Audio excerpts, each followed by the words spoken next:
Ladies and gentlemen, Merry Christmas and Happy Holidays.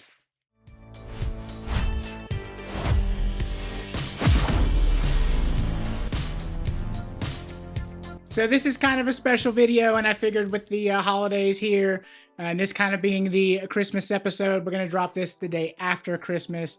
I thought this would be really fun and super cool to kind of do a little bit of a storytelling experience here with this special unboxing that I have, and we'll give you a little bit of an overview with it as well. One of my most fond Christmas memories was the Christmas season in 1997 when the Nintendo 64 launched. And if we can actually even rewind that a bit, the N64 actually launched on my birthday weekend, which is at the end of September, which was super cool. And one of the only times in history that a console has broken street date, at least that I can remember. I remember we had it pre-ordered at Toys R Us. This was going to be my Christmas present that year. You know, I already knew about it. I kind of like negotiated it with my parents. You know, this was, I think I was about 16 at the time. And somehow I was able to talk them into letting me pick it up on my birthday weekend. And, basically the rule was, hey, you can do whatever you want, but this is still your Christmas present. So Christmas morning, you're going to have nothing to play with. Well, I had an idea for that. So it was super cool. So I don't even remember at the time how I heard about it, because the internet back then was like super brand new. I'm sure I heard it on the internet somewhere, or maybe it was a rumor at school. Toys R Us already had them. They were already, kind of letting people pick them up. I called, finally got somebody to answer, and they were like, yeah, it's here, come pick it up. So I got my brother to take me down there, and we picked it up and took it home, and it was just like one of the most unbelievable things that a gamer can ever experience. There's really nothing like the leap from, strictly 2D to like the first ever 3D experience. And, when we booted up Super Mario 64, which was just one of, I thought it was 3 games, but I think it might have just been 2, this and Pilot Wing 64, which I had zero interest in. So we booted up Super Mario 64, and you're greeted with that big old Super Mario face you can kind of pull and tug on and play with, and the 3D, really kind of ingenious kind of first impression that game makes on you.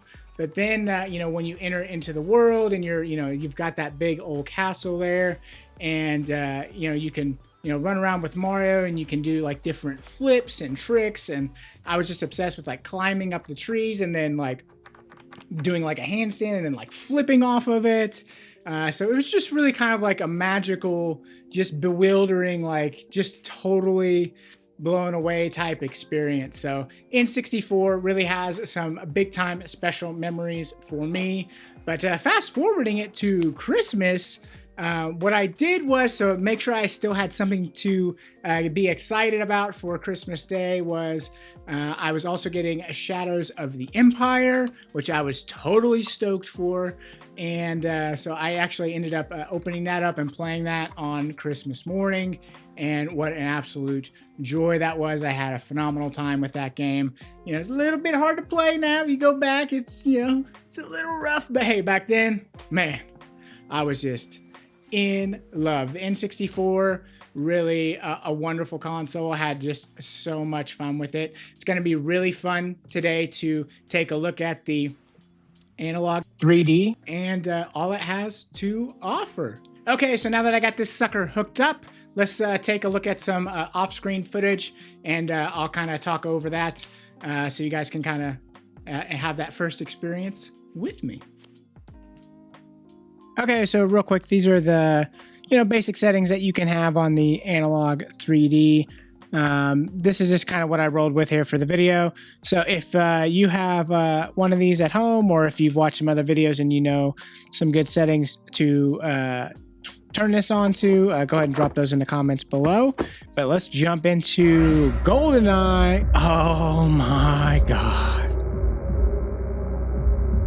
Immediately from the logo pop to the, kind of like pulsing like heartbeat. Oh, jeez, man. just like it just the nostalgia is like kind of like overwhelming, and to see this like up on the big screen, you know, back when we played this, you know, when it came out, I mean, the big screen, I had it hooked up in the living room, and it was like a 25-inch, you know, like old school, like furniture style TV, and that was the big TV. This is like a 75-inch. So, I mean, obviously games, you know, don't quote unquote look good, but it's really cool to see this analog 3D with the, you know, different filtering options, which seem to be pretty good at, you know, first blush with the, you know, the scan lines and stuff like that. But holy moly, man, GoldenEye, what a game. You know, does it hold up, you know, to modern standards today? No, I don't think, probably not. But when it came out, it was really something else, man. The music in this game is just incredible. I remember back then I was just like absolutely awesome at it. We used to play the multiplayer. It was super fun, killing everybody in the multiplayer. And man, I just can't get over this music, man. This music is so freaking good. It just brings the nostalgia just like melts over you. And yeah, it's these old games don't control the best, so bear with me here. I'm gonna just kind of run around. We'll kill a couple people here, and you know, we'll jump into some other games as well, because I got a couple of other special cartridges that I want to show you and talk about. So this next one here we'll jump into. This is NFL Quarterback Club 99. Just another one that, man, it was just like I spent months and months just like staring at a screenshot in I don't remember if it was like Nintendo Power or, you know, some other magazine of this game before it came out. And actually probably it was the previous one, maybe NFL Quarterback Club 98. This one just happened to be at the local shop down the street here, and man, I was just like, I couldn't believe what it looked like with the 3D players and everything. And you know, of course, hey, we got this is NFL Quarterback Club 99 Broncos, baby. We won the Super Bowl 98-99. Let's go. Let's throw a little pass here from John Elway here real quick. The Eddie McCaffrey, let's go. So that's fine. I'm not going to stay on this one too long. Just a quick memory there. But I picked up this Summer Cart 64. If you're watching this, you probably already know about it. Picked this up off of AliExpress. It was like 40 bucks or so. And it actually came pretty quickly. I want to say within... I think I ordered it right after I ordered the Analogue 3D, so it didn't take too much longer than the system to arrive before this showed up. So first game we're going to look at, man, Mario 64. I just playing with the face. It was just like, you just couldn't believe it whenever you were doing it. It was just like, this is not real, you know. Of course, nowadays it's kind of quaint, but if you didn't grow up with it, if you didn't experience it firsthand, you know, hey, maybe that's why you're watching this. You can kind of relive a little bit of that experience. With me, it was just, we never saw anything like it before. It was just absolutely incredible. You know, when you boot up the game and you're greeted with this, and it's just like, wow, we just never saw anything like this before. And then once we kind of get loaded into this first area here, you know, we're gonna pull back and see the castle reveal, and it was just like we were just staring at it in awe. Like we just couldn't believe what we were looking at. It was so much just like ecstatic joy. And I mean, you guys know I'm not ever very short on words, but just like watching this and hearing this, man, it just, whew, boy, it just melts over me here, this nostalgia on this one. But you know, once we did get in here, I was just running around in this area forever, just playing and jumping and, you know, doing the triple jump and, you know, watching Mario do his flips and stuff, and then like running up and down these trees. Like, let's run up this tree here. And we'd do like a little handstand and flip off the top. I mean, we probably spent I don't even know, 10, 20, 30 minutes and just running around in this area before we even went into the castle. And back then we probably didn't even know that you could go in the castle. We were just kind of like, you know, it just drops you in the world. It doesn't really, actually I didn't even read that. Maybe it did tell you to go in the castle. I have no idea. I skipped right over that. But, you know, knowing that you could jump in the water kind of blew our minds. And like, oh, not only that, you could swim, like you didn't die.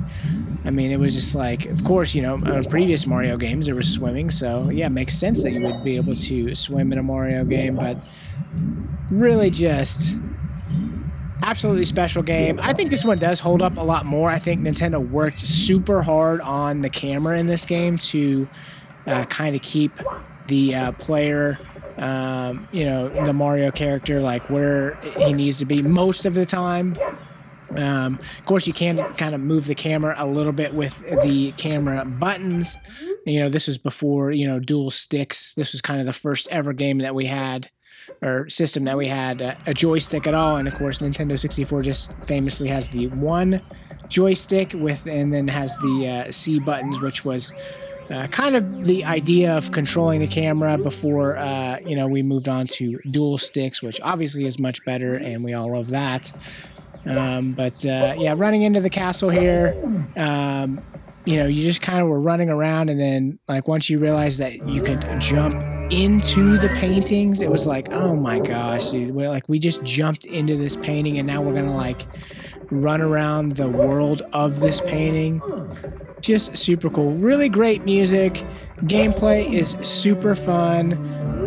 You know, I think this is a game that even if you didn't grow up, you know, on, you know, Nintendo NES and SNES and N64, so maybe you came along after, maybe you're a younger viewer watching this, I think you can totally go back to it and play. Of course, if you have a Switch or Switch 2, this is on the, you know, Nintendo Switch Online. You can play it on the, you know, play the N64, Mario 64 version there. And, you know, it's not going to be quite like this with the, you know, this is actually the game running on the, you know, basically the, you know, real system, give or take, you know, obviously, with the HDMI. But of course, it's mimicking, you know, the old CRT TVs with the scan lines and stuff. So this is probably the purest experience that you're going to get, you know, outside of an actual Nintendo 64, which you can honestly probably get for cheaper. But, you know, it's, you got to jump through a lot more hoops to get it hooked up to a modern TV, whereas this is just kind of ready to go with HDMI. So super cool. Really love Mario 64. Yeah, and if you're wondering too, you can kind of see on this image here, you see all these those kind of curved lines on the screen. Those are not the scan lines that I'm talking about. That's from my camera. They're like the, you know, that's just like the, I think they call it the, what do they call it, moire or whatever. So that's from the camera. That's not actually something that you're seeing there on the TV. But you definitely can see the scan lines with this particular filter, which is really cool, because N64 on a CRT, I mean, they kind of utilized, you know, the resolution and the, you know, scan lines and stuff like that. It kind of adds just a general softness to the image, which kind of like hides a lot of the, you know, like kind of like the jagged edges and stuff like that. Just makes it a little bit more like you would expect it to look, is what, I guess what I'm trying to say there. But yeah, super fun to run around in this world. We're going to look at a couple other games as well, just some games that I, you know, fondly look back on. I just kind of want to boot them up and hear them again for the first time in, you know, probably 20 years. Oh my God, dude, just listen to that. Shadows of the Empire, baby. This game. And I actually forgot, we're jumping into this here, and I forgot the first level is like the Hoth level. And, you know, I was thinking about like kind of running around and shooting your blaster, and I kind of how difficult and kind of a pain in the ass it was in this game. So I was like maybe not looking forward to playing this, but once we jumped in here, it was like, oh yeah, the Hoth level. And, you know, we saw this before it came out, and we're just like, couldn't believe it. Like, we're gonna in the third level of this opening stage, once we get in here, there's you know, you kind of progress. You do like, you shoot like the little probe droids first, and then you shoot like AT-STs, and then you shoot the AT-ATs, and like you can actually you fly around them, and you can like shoot your I forget what it is, like your tether, catapult, whatever they want to call it, and you like attach onto the AT-AT, and then you just kind of like fly around it, and you end up tripping it. It's just, it was something that's like so unfathomable, like, and to actually do it in the game was really kind of mind-blowing. We'll see that here in just a minute. I'm going to go just kind of fly around here and kill some of these probes here, and then we'll kind of battle the AT-STs as well. And this is awesome, man. This is totally still fun. This still looks like super cool. I mean, obviously it's old school graphics, but like, I mean, I don't know. This was just fun, man. And I think this area of the game like controls so much better than like the on foot shooting when you're dash rendar. So this game's hit or miss as far as that kind of stuff goes, but this opening level was just really blew my mind. And of course, this was the game that I saved for Christmas morning, so I would have something special still to play on Christmas morning. So I dragged the N64 out to the living room, hooked it up to that big screen TV, that big old 25-inch mammoth furniture style TV, and got to see this on the big screen versus our littler TVs in our bedrooms and stuff like that. And holy moly, we're just kind of take out these AT-STs here real quick, and then we'll get to that AT-AT I was talking about. But this still looks good. This still plays really good too. Like, so I don't know is this on the Nintendo Switch Online? If it's not, it definitely should be. I'm gonna guess it's probably not, just licensing stuff, I would guess. But this first level, it's still totally like, it feels good to play. Like, I would still totally recommend playing at least this portion of the game for sure. Just keep in mind, once you get to some of the other areas of the game, it's doesn't quite feel as nice to play as this level does. But oh, here we go with the let's shoot the tow cable. Oh yeah, I missed. I got too far outside the line there. All right, let's go back for another round here. Let's fire off that tow cable again, see if we can do that. Oh, I was trying to fly between its legs and I nailed it. Oh boy. Let's give it another shot here. One more shot. See if we can take this sucker down. I'm not even going to worry about the other enemies who are going to be shooting at me here. Yeah, I hear you. Let me take this sucker down. Fire that tow cable. Let's go. All right. Look at the, like, you can, I can't describe, like, okay, yeah, we're flying around, we're killing these things, and I couldn't believe that you could actually see the tow cable, and it was actually wrapping around the AT-AT. Was like, this was insane, man. For 1997, this was like, this is not possible. Like, I can't believe what I'm looking at, kind of stuff. Which, of course, if you're a younger viewer, man, it just sounds so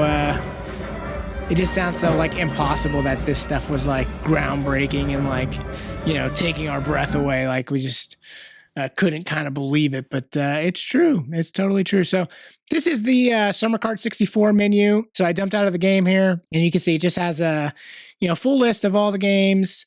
Of course, I only play the games that you own. Of course, we're not here to steal old games and stuff like that. But Summer Card 64, super cool. That it just has all these games and you don't have to swap them. That's really why I got them. I don't want to swap the cartridges out all the time. So Wayne Gretzky 3D Hockey. I freaking love this game, dude. This game is so fun to play. And to this day, I don't think I've had more fun playing a hockey game than this one. Now, I'm not a big hockey fan, so I really haven't played tons of hockey games. I played sports games when I was younger a lot more than I do now. But this Wayne Gretzky's 3D Hockey, man, was so freaking good. It was so fun. So we're going to go ahead and just jump into a game real quick. See if I can still score a goal or not. But, hey, of course, I'm going to pick the Avalanche. We're going to pick the very best team in the game. So, maybe we'll get to score a goal. Oh, yeah, the puck drop. Let's go. Boom! Right off the bat! We scored in 4 seconds. The first time I'm playing this in probably like 20 5 years, and we scored in 4 seconds. That was freaking awesome. Like, you couldn't script that one any better. Let's see if we can get the puck back here. Maybe we could score again here before we jump to something else. But I love this game, dude. I had so much fun with this game. Doing like one-timers with this game was so much fun. If you're not into hockey, one-timers like a pass to another player for a quick slap in.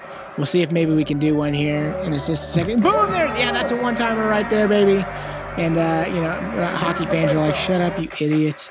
Yeah, I don't know really much about hockey, but that was a total blast to play. Absolutely love that game. If you've not played it before, highly recommend checking it out. Super fun, super fun. So before we drop off of here, one more classic game. Of course, wrestling back in the 90s was huge, and I absolutely loved the WCW games on N64, and of course, the best version of those games, WCW versus NWO Revenge. So we're going to jump into that one. And I remember when, we had the previous game and absolutely loved it with the grapple system and all that stuff. And then it was so cool to get this game because, you could see them wearing their championship belts. You had like different arenas that you could choose, and they would walk out from the arena. It was like, oh my God, dude, we're doing like the walkouts now. It was like so freaking cool. It was cool to have different stages and stuff like that. Of course, you got NWO Red, Wolfpack, let's go. Wolfpack is back. Okay, I'm not going to do this whole song here for you, but you know what I'm talking about. Old school wrestling fans. If you're still watching this video, kudos to you. It's just, I don't know, I thought it'd be fun to do for a little Christmas video.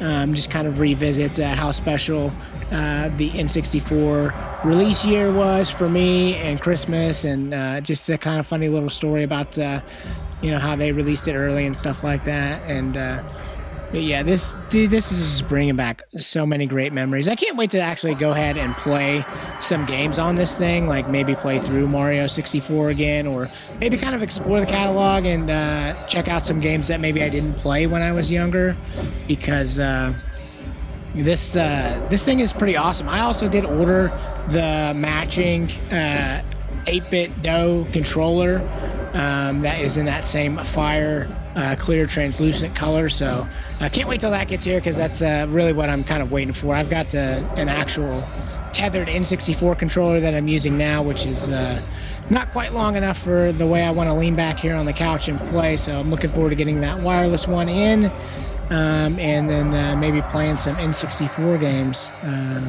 this next coming year, because this is super cool, man. Hey, as always, thank you guys so much for watching. I really appreciate you watching all the way to the end of the video. If you haven't done so already and you like video game content, mainly you focus on handhelds.